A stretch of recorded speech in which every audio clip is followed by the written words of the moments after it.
Amendment bill पारित हो गया है, राज्यसभा में आएगा। इसको लेके विपक्ष इसको अनकॉन्स्टिट्यूशनल बता रहा है, इसको काला दिन बता रहा है। आप अनकॉन्स्टिट्यूशनल, काला दिन, कुछ भी मोदी सरकार लेकर आती है आपके लिए अनकॉन्स्टिट्यूशनल हो जाता है, आपके लिए वो काला दिन हो जाता है। इसी तरीके से एक काला दिन सीए के वक्त आया था, इसी तरीके से एक काला दिन धारा 370 के वक्त आया था, इसी तरीके से पूरा लोकसभा का चुनाव काले दिन के तौर पे था। क्यों? क्योंकि उसमें आरक्षण हम लोग छीन रहे थे, उसमें संविधान की हम लोग हत्या कर रहे थे। सिर्फ झूठ बोलना, फॉल्स नैरेटिव सेट करना, लोगों में एक डर का माहौल पैदा करना, सिर्फ विपक्ष की अब ये भूमिका रह गई है। कल मुझे बता दीजिए विपक्ष के कितने नेता थे जो तथ्यों पे बात कर रहे थे? अधिकांश लोगों ने एक जनरलाइज स्टेटमेंट देके भ्रम फैलाने का प्रयास किया कि मुसलमान के विरोध में ये बिल आ रहा है तो मुसलमानों की जमीन छीन ली जाएगी। भाई सिस्टम में अगर पारदर्शिता ला रहे हैं तो किसकी जमीन छीनी जाएगी? सिस्टम को अगर ट्रांसपेरेंट बनाया जा रहा है और सशक्त बनाया जा रहा है, प्रो पुअर मुसलमान बनाया जा रहा है, महिलाओं को इसमें इंक्लूड किया जा रहा है, तो ऐसे में चिंता आपको क्यों हो रही है? पर चिंता उन लोगों की स्वाभाविक है जो इसके ठेकेदार बने हुए हैं, जिन्होंने इसको भ्रष्टाचार का अड्डा बना के रखा हुआ है। उनको चिंतित होना स्वाभाविक है। जब उनके हाथ से चीजें जाकर गरीब मुसलमानों में बटेंगी तो स्वाभाविक है कि ये लोग चिंतित होंगे, और इसीलिए इन लोगों ने एक डर का माहौल बनाया। कल अगर इतनी ही चिंता थी तो क्लॉज बाय क्लॉज आप लोग करते ना।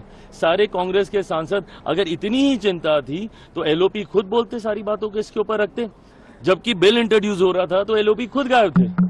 उसके बाद मणिपुर मणिपुर मणिपुर मणिपुर करते ये लोग थक नहीं रहे। जब रात में देर रात जब मणिपुर को लेकर चर्चा हुई उस वक्त एलओपी गायब थे। तो ये तो कांग्रेस की गंभीरता को दर्शाता है कि इन लोगों ने इस विषय को कितने गंभीरता से लिया। सिर्फ झूठ बोलना, भ्रम फैलाना, हाल फिलहाल के वर्षों में आप उठा के देख लीजिए, हर विषय पे विपक्ष ने इसके अलावा कुछ नहीं किया। कोई तथ्यों के साथ आज तक इन्होंने बात नहीं की। अमित शाह जी का एक बयान भी सामने आया, उन्होंने लालू जी का जिक्र करते हुए कहा कि वो जैसा मजबूत वक्फ बिल चाहते थे ये वैसा। बिल्कुल सही बात है। आप उनका बयान उठा के देख लीजिए। पिछली बार जब चर्चा हो रही थी उन्होंने स्पष्ट शब्दों में कहा था कि इसको और कठोर बनाया जाए। पटना, डाक बंगला चौक, हर जगह का इन्होंने जिक्र करते हुए कि कौन कौन सी जमीन ली गई है। तो ये बातें तो इन्होंने खुद बोली। दिक्कत क्या है ना कि ये लोग सिर्फ सत्ता की राजनीति करते हैं। इन्होंने सिर्फ वोट बैंक की राजनीति की है। आज इनको ये वोट बैंक सूट कर रहा है, आज इनकी बात करेंगे। कल इनको कोई और विषय सूट करेगा, ये उसकी बात करेंगे। मैं अपनी बात में स्पष्ट कर देता हूं कि भाई मैं रामविलास पासवान का बेटा हूं।